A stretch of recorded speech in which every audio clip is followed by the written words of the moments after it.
এই ভিক্ষণৰ পৰা এটা কথা স্পষ্ট, বিলাসীপাৰা সমষ্টিখনক নিৰংকুশ হিন্দু বসতি প্ৰদান বা হিন্দু সংখ্যাগুৰু সমষ্টি বনোৱাৰ স্বাৰ্থত তাৰ পৰা সংখ্যালঘুসকলক ভোট কৰ্তন কৰি অন্য সমষ্টিত জোৰ জবৰদস্তি ফৰ্ম 6 ফিল আপ কৰি তেওঁলোকৰ তাৰ পৰা খেদি পঠিওৱা হৈ আছে।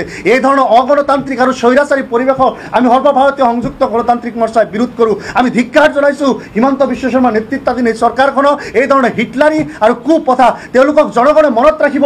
অসমৰ ৰাজনৈতিক ইতিহাসত হিমন্ত বিশ্ব শৰ্মা আটাইতকৈ ডাঙৰ ভিলেন আৰু হিটলাৰৰ নতুন চৰিত্ৰ হিচাপে থাকি যাব। নটিচ দিয়া হৈ আছে আৰু সেই ক্ষেত্ৰত অন্য ধৰ্মাৱলম্বী লোকক নটিচ দিয়া হোৱা নাই। আজি গোটেই অসমত এনেকুৱা এটা পৰিৱেশৰ সৃষ্টি কৰা হৈছে যি পৰিৱেশৰ পৰা মুছলমানসকলক অস্পৃশ্য, তেওঁলোকক এলিয়েনেশ্যন আৰু আদাৰনেছ কৰাৰ যিটো প্ৰক্ৰিয়া, এই প্ৰক্ৰিয়াটো অত্যন্ত ভয়াৱহ আৰু এয়া গণতন্ত্ৰৰ বাবে অশুভ লক্ষণ। আমি হিমন্ত বিশ্ব শৰ্মাৰ এই নেতৃত্বাধীন চৰকাৰখনক এই সাম্প্ৰদায়িক ৰাজনীতিক দুৰ্গুৰ বিৰোধ কৰিছোঁ আৰু সামগ্ৰিকভাৱে গোটেই অসমৰ জনগণক আমি এই বিজেপি চৰকাৰখনৰ বিৰুদ্ধে আৰু মুখ্যমন্ত্ৰী হিমন্ত বিশ্ব শৰ্মাৰ বিৰুদ্ধে অৱস্থান গ্ৰহণ কৰিবলৈ আহ্বান জনাইছোঁ। আজি আমি এআইডিএফ দলৰ সজাতি দলে অলপতে বিলাসীপাৰাত ভ্ৰমণ কৰিছিলোঁ। বিলাসীপাৰাত আদানীক মাটি দিয়াৰ কল্পে যি হাজাৰ হাজাৰ বিঘা মাটিৰ পৰা মানুহক উচ্ছেদ কৰা হ'ল, তাতে অজস্ৰ মানুহ প্ৰায় 300 পৰিয়ালতকৈ অধিক পৰিয়াল যিসকলৰ ওচৰত এলটমেণ্টৰ তেওঁলোকৰ কাগজ আছে, চৰকাৰীভাৱে তেওঁলোকে ভূমি আবণ্টন পাইছিল, নতুবা ম্যাদী মাটি আছিল আৰু তেওঁলোকৰ ম্যাদী মাটি তেওঁলোকক কোনো বাছ বিচাৰ নকৰাকৈ তেওঁলোকৰ ইভিকশ্যন চলোৱা হৈছিল আৰু আজিৰ দিনতো তেওঁলোকক বিভিন্ন প্ৰকাৰে পুলিচীভাৱে অত্যাচাৰ কৰি থকা হৈছে। বিলাসীপাৰাত তেওঁলোকক পুলিচৰ জৰিয়তে মাৰধৰ কৰি থকা হৈছে যে তোমালোকে ইয়াৰ পৰা যাব লাগিব। যিসকলৰ ম্যাদী পট্টাৰ মাটি আছিল তেওঁলোকক এই ধৰণে খেদি পঠিওৱা হৈ আছে, অন্যথা ক'ৰবাত দ ঠাইত কৈ আছে তোমালোকে তাতে বহি যোৱা। এই ধৰণৰ অমানৱীয় কাৰ্যকলাপে অসম চৰকাৰখনৰ তেওঁলোকৰ যি বিভৎস চৰিত্ৰ, সেই চৰিত্ৰক পৰিস্ফুট কৰিছে। আমি অসম চৰকাৰক আহ্বান জনাইছোঁ, যিসকলৰ ম্যাদী পট্টাৰ মাটি আছে তেওঁলোকক মাটি দিয়ক, একেটা সময়তে আপোনালোকে ক্ষতিপূৰণৰ ব্যৱস্থা কৰক। একেটা সময়তে যিসকল ভূমিহীন লোক তাতে বসবাস কৰি আছে, যিসকল ভূমিহীন লোকৰ তেওঁলোকে যুগ যুগান্তৰৰ পৰা তেওঁলোকৰ পৰিয়ালৰ মাটি নাই, বসবাস কৰিবলৈ এটুকুৰা ঠাই নাই, তেওঁলোকক পুনঃসংস্থাপনৰ কাৰণে অতি ন্যূনতম পৰিমাণৰ হ'লেও মাটি দি তেওঁলোকক পুনঃসংস্থাপনৰ ব্যৱস্থা কৰিব লাগে।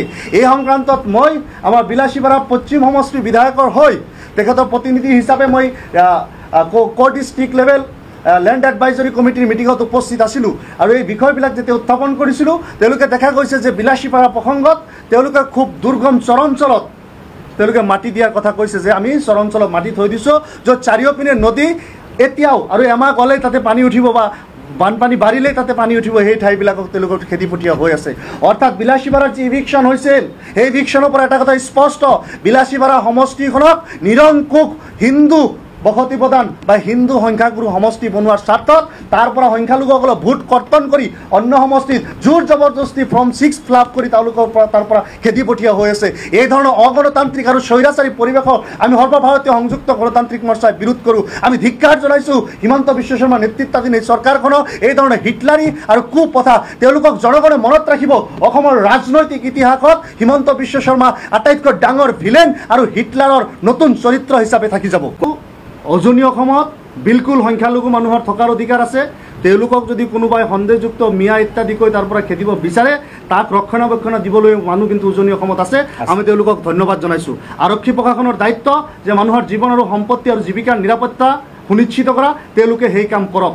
বাকী হিমন্ত বিশ্ব শৰ্মাই যদি অসমত হিন্দু মুছলমানৰ সংঘাত লগাব বিচৰা নাই, যদি তেখেতে অসমত সংবিধানৰ শাসন যদি কায়েম ৰাখিব বিচাৰে, তেনেহ'লে এই গুণ্ডাসকলক আটক কৰক, গুণ্ডাসকলৰ বিৰুদ্ধে ব্যৱস্থা কৰক। কিন্তু তাৰ সলনি দেখা গৈছে যে আজি অসমত মানুহৰ হাতে মুক্ত হস্তে পিষ্টল আৰু বন্দুক তুলি দিয়াৰ যি প্ৰৱণতা বা বন্দুক তুলি দিব তাৰ এটা যি আৰম্ভ কৰিছে, আপোনালোকে কল্পনা কৰক। আপোনালোকৰ সমাজত সুশীল সমাজ, আপোনালোকৰ বৌদ্ধিক সমাজ, আৰু আপোনালোকে চিন্তা কৰক আজি যিসকল উদণ্ড যুৱকে মানুহক বিনা অস্ত্ৰৰে যি ধৰণে থ্ৰেট কৰিছে, তেওঁলোকৰ হাতত যেতিয়া বন্দুক থাকিব তেতিয়া অসমৰ পৰিস্থিতি কি হ'ব।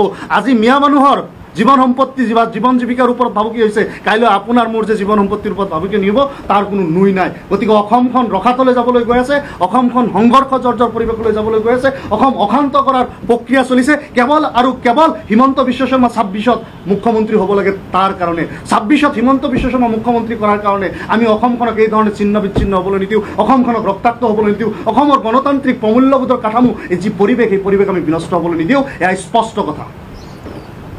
ঠিক আছে, এক হ'ল সন্দেহযুক্ত আৰু এটা হ'ল মিয়া। আজি উজনি অসমৰ বহুত মানুহক বুজাই দিয়া হয়, মিয়া বুলি ক'লেই তেওঁলোকে বিদেশী।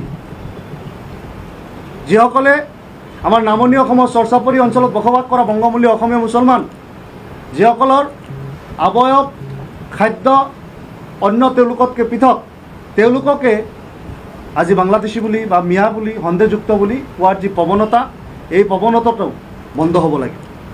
আৰু উজনি অসমত কোন সংগঠনে কৰিছে, কি কৰিছে, তাতকৈ ডাঙৰ কথা মুখ্যমন্ত্ৰী ডাঙৰীয়াৰ পোহনীয়া গুণ্ডা বাহিনীয়েও বহুতখিনি কৰি আছে। আৰু এই কথাখিনি অসমৰ ৰাইজে জল পটকৈ বুজি পায়। কোন কোন মুখ্যমন্ত্ৰীৰ পেইড আৰু স্পনচাৰ্ড বা পুহি ৰখা গুণ্ডা, এই কথাখিনি অসমৰ ৰাইজে কিন্তু বুজি পায়। আৰু যাৰ বাবে আমি সদৌতি সকলো পক্ষলৈ আমি আহ্বান জনাইছোঁ যে নাগৰিক হিচাপে যদি তেওঁলোকে পাবলগীয়া অধিকাৰ যিখিনি আছে, প্ৰতিজন নাগৰিকৰ অধিকাৰ ৰক্ষা আৰু সুৰক্ষা দিয়াটো আমাৰ প্ৰতিজন নাগৰিকৰ দায়িত্ব আৰু কৰ্তব্যৰ এটা অংশ। সেই হিচাপে যদি তেওঁলোকে উজনি অসমত শ্ৰম কৰি থাকিব পাৰে বা যদি তেওঁলোকে উজনি অসমত যদি মেহনত কৰাৰ অধিকাৰ আছে, তেনেহ'লে আপোনালোকে দিয়ক, অন্যথাতো কথা নাই। যদি দেশৰ সংবিধানে সেইটো এলাও নকৰে, আমি আপোনালোকৰ ওচৰত দাবী নকৰোঁ।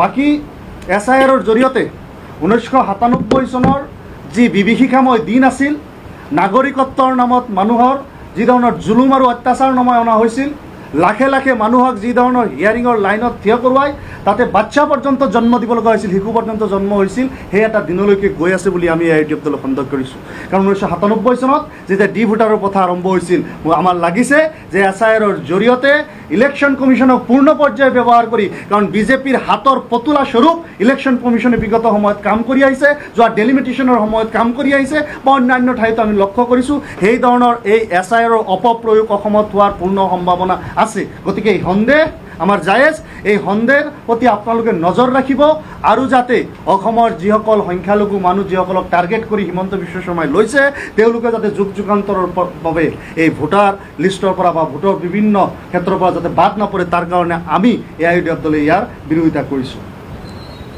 কিছুমান উদণ্ড আৰু আপোনালোকে গুণ্ডা যুৱক বুলি কৈছে, আপাৰ আছামত মুখ্যমন্ত্ৰীৰ মানে ইংগিতত কাম কৰিছে বুলি কৈছে। গতিকে শৃংখল চলিহঁত আছে বা বিভিন্ন দল সংগঠনৰ নেতাসকল আছে, গতিকে আপোনালোকে সেইখিনিকে এতিয়া উদণ্ড বা আপোনালোকে গুণ্ডা বুলি ক'ব বিচাৰে? কোন উদণ্ড, কোন গুণ্ডা, কোন আইন হাতত তুলি লৈছে, এই কথা অসমৰ প্ৰতিজন মানুহে দেখি আছোঁ। আৰু মুখ্যমন্ত্ৰী হিমন্ত বিশ্ব শৰ্মাই যদি তেওঁৰ ওচৰত হোম ডিপাৰ্টমেণ্টটো আছে, যদি তেওঁ গোটেই পুলিচ প্ৰশাসনক কিনি পকেটত ৰখা নাই, তেখেতৰ অগাধ সম্পত্তি, তেখেতৰ পত্নীৰ সম্পত্তি, তেখেতৰ সাম্ৰাজ্য ৰক্ষাৰ কাৰণে যদি ৰখা নাই, যদি অসমত শান্তি সম্প্ৰীতি বিনষ্ট কৰাৰ কাৰণে ৰখা নাই, যদি পুলিচৰ কামত লাগিব দিলেহেঁতেন, তেনেহ'লে ডজনে ডজনে গুণ্ডা আজি আটক হ'লহেঁতেন, শিৱসাগৰ যোৰহাটৰ জেল আজি ভৰ্তি হ'লহেঁতেন। সেইটো মুখ্যমন্ত্ৰীয়ে কৰা নাই। গতিকে এই মানুহখিনি যিখিনি গুণ্ডাগৰ্দি কৰি আছে, এইখিনি মুখ্যমন্ত্ৰীৰ পোহনীয়া মানুহ। আৰু এই কথা অসমৰ জনগণে যিসকল বুদ্ধি থকা মানুহ, তেওঁলোকে যিসকল সজাগ আৰু সচেতন, তেওঁলোকে নিশ্চিতভাৱে অনুভৱ কৰে।